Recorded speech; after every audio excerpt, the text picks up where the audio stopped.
So if you haven't heard, Jackson State released their 2023 schedule. It's very unique, very different from past schedules. I'm going to do a breakdown on that. There's also something that dawned on me. For a team that has won 2 straight SWAC championships, undefeated in the SWAC, why do they only have 4 games? I want someone to answer that for me in the comment section after this video. Why do they only have 4 games? This is the weirdest thing. If FAMU or Southern, anyone, Grambling, any team would have won, not even just back-to-back, just a SWAC championship game.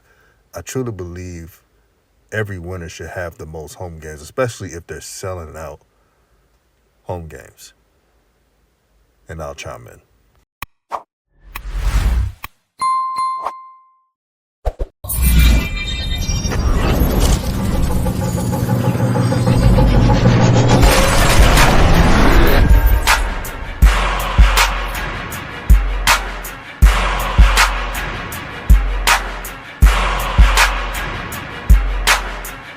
What's good, everyone? This is RawTruth Media, giving you the raw content that you deservedly need. Please like and share this video. Now, I had to do this video on my other phone, not the new phone I had. I got to charge this phone. I'm in the car due to the power being out. If you haven't heard, it's iced out in Texas. So everybody just trying to do their best, not only to stay safe, but just trying to be creative until the power come back on. The power hasn't been on since, I can say, 24 hours. But it's all good, though. Where I grew up, in H-Town, we know how to get through things, so this is nothing. But let me digress. Jackson State's schedule has been released for 2023. There's some interesting things on the schedule. The first matchup is not FAMU for once, thank God. Now, I wish the FAMU game was the last game of the season, but hey, I don't make the schedule. But the first game is against South Carolina State. This is the MEAC SWAC Challenge, and this is a revenge game. No matter what anyone says, this is a revenge game, and Jackson State is going to play with a lot of energy.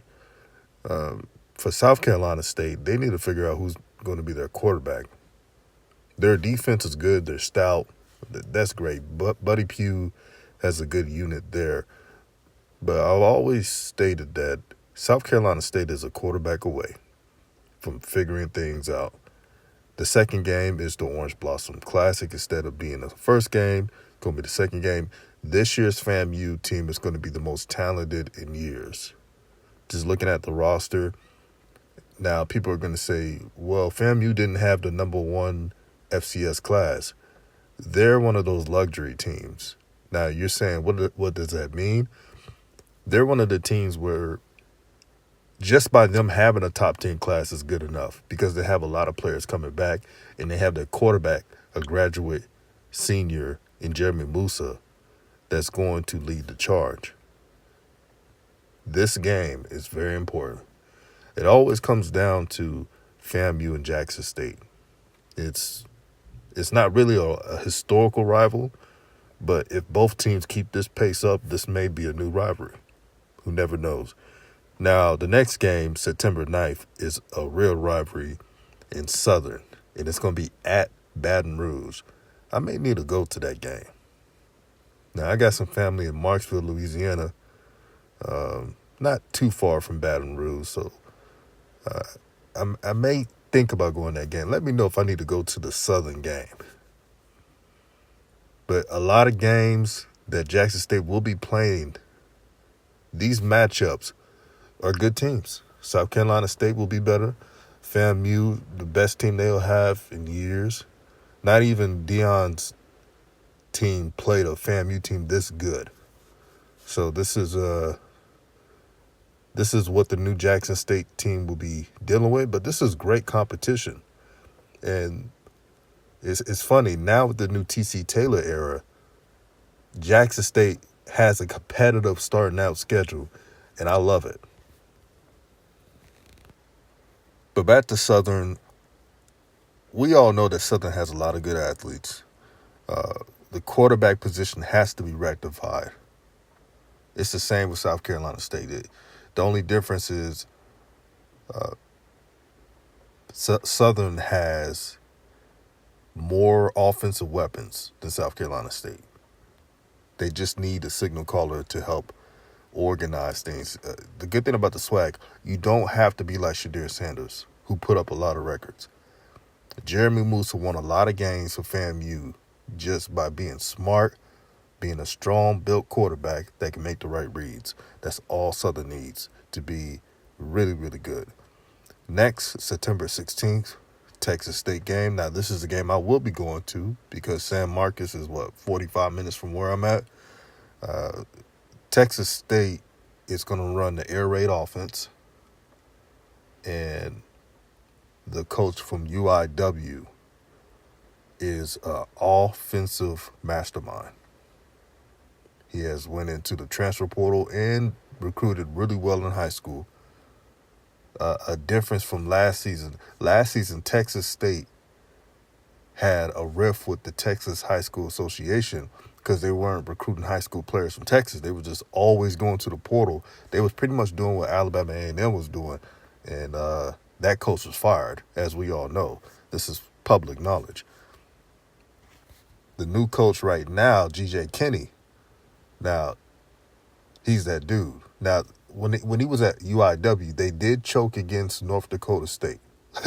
They did choke. It was horrible. But I don't hold it against them. You know, those things happen. He'll have Texas State running. This will probably be a competitive game. Now, if some people are saying, oh, this is going to be a blowout, I doubt it. I think TC Taylor is a leader of men. He has a great coaching staff. Just know that they're going to be prepared. I have a good feeling. I'm not saying they're going to win that game or lose the game, but I think it's going to be closer than what people believe. The next game, September 23rd, the W.C. Gordon Classic at Veteran Memorial Stadium against Bethune-Cookman. Bethune, man, I'm rooting for Bethune to just have direction. I'm not talking about the game. I'm talking about going forward. I hope Bethune-Cookman just has a vision of future success. They've been through a lot. 2 hurricanes. They lost their previous head coach, Ed Reed, in a short time. I just hope something good happens for them for the future. This is clearly a rebuild for them. I have to be honest. Jackson State should handle that game well. That's just what I believe. We all know it.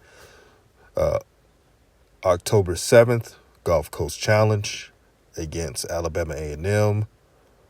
Alabama A&M, they should have played better last year. All that talent, and it just tells you, just going into the portal does not always solve your answers. The portal is only meant to help your depth. When I looked at an interview by TC Taylor, he talked about the transfer portal and how he uses it.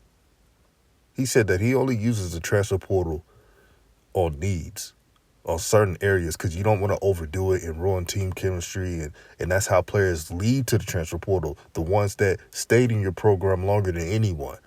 He understands that, and that was the problem for Alabama A&M. They overdid the transfer portal. The team chemistry was not there. You saw players arguing with the coaches. I saw all that. And they can't tell me otherwise. Hopefully, Coach Maynard has that rectified and fixed, but we'll see what happens. Now, the next game is against Alabama State. This is going to be a heated battle. Last year was bad blood, but I think, let's be honest, family, I think because of Deion Sanders and Eddie Robinson Jr. had a beef with him, and now he's not there. I don't think it's going to be that much animosity. But the players that played on last year's team remember the scuffle. So there's going to be tension there. Alabama State has always played good defense. They're one of the most underrated defenses out of all HBCUs. So they're going to play tough. They're going to play sound football. It should be an entertaining game. October 21 in Ida Bena, Mississippi. Jackson State will be playing against Mississippi Valley State. And I love what Coach Wells is doing. You look at his recruiting videos, the signing day videos he did, the edits. Man, that's what you need to do when you start up a program and when you're trying to put your stamp on things. The coaching staff is involved. They went into the transfer portal, JUCO, high school, all three phases in recruiting. And I always said, if there was a team that needs to be in the portal the most, this is the exception of the rule, by the way, is the losing programs. Like Mississippi Valley State and Arkansas Pine Bluff. They're one of the few schools that needs to constantly be in the portal. But Coach Wells has kind of balanced it up. He went in the portal a lot, but he also went to JUCO, which was a lot, and then he got a couple of high school players. He just didn't go to the portal and not recruit high school talent. So I like the direction, but let's keep it real. It's a rebuilding season for them. But what would be a successful season for Mississippi Valley State is when they find their signal caller, their quarterback, their leader. And again, I keep saying quarterbacks. You got to have it. This is a make or break thing in the SWAC. Jackson State has 3 quarterbacks. FAMU has Musa. Texas Southern has Andrew Body. And then Texas Southern also has talented underclassmen quarterbacks that they recruited. Southern is one of the only teams that does not have a quarterback that has won above 500 games. Alabama State, they have quarterback talent in Davis, but the offensive scheme doesn't fit his skill set. But I'll go on. Next game, October 28th against Pine Bluff. We all know they're rebuilding. Don't really know the direction of the program. Their coach that was an assistant at UL Monroe, likable guy. And they say that he's going to get them in the right direction. I got to see it first, respectfully. November 4th, last game. Well, second to last game, correction. Texas Southern, Andrew Body. You already know they just got Quay Davis. They used to play at Jackson State, and that's a big get for them because Quay Davis is way more talented than his stats. He was underutilized by the past coaching staff. Expect him to get a bunch of touches and a bunch of yards teamed up with Andrew Body. This is how you do it. This is how you surround your quarterback. Andrew Body, for the past 2 years, had to carry Texas Southern so many times. Now it's time for the coaches to pay him back by giving him a talented roster. Remember, the once underclassmen players that were 60-plus total are now going to be juniors. They're going to try to win the SWAC. They have the confidence. They have the quarterback. They have the belief that they can do it. Will they do it? Games are meant to be played. Y'all know how it is. But I'm excited to see their progression. And then the official last game, a rival game against Alcorn State. This is going to be an important game, and Alcorn is going to be vastly improved from last season. Last season, they were a couple of games of being above 500. They have a new quarterback in Macon, the transfer from Missouri, who can spin it. And this is the quarterback that Coach McNair needed to take them to the top. Man, this game is going to be, it could potentially be for all the marbles. Coach McNair is recruiting his tail off. And you add in a quarterback who has played. If put in Tyler Macon against Georgia. and you'll know what I'm talking about. He was thrown on the Georgia defense, the national champions, back-to-back national champions, by the way. So he got game. And lastly, how in the hell does Jackson State only have 4 games? Here at RawTruth Media, we're not going to sugarcoat a damn thing. You know how I do. Let's call it what it is. Jackson State's ability to fill up their stands and bring popularity to their home games, the SWAC is probably like, hey, let's have them play more away games, neutral site games to boost income for other cities, and I get all that. But when are you going to reward Jackson State for winning? If it was FAMU or any other team that would have won the SWAC championship, it doesn't even have to be back-to-back times. I would have said the same thing. At least 5 home games. They did below 5. They did 4.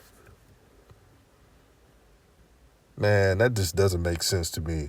But who do I know? I'm just a dude doing YouTube on the side. This is RawTruth Media. Jackson State, you got a good thing going. T.C. Taylor is definitely the right coach. He's establishing culture. Since paying attention to Jackson State, this is the most happiest I've seen Jackson State in a long time. I really mean that. True happiness, not just, the flash in the pan stuff. True happiness of their school, their university, and the direction of their program. This is RawTruth Media, and I'm out.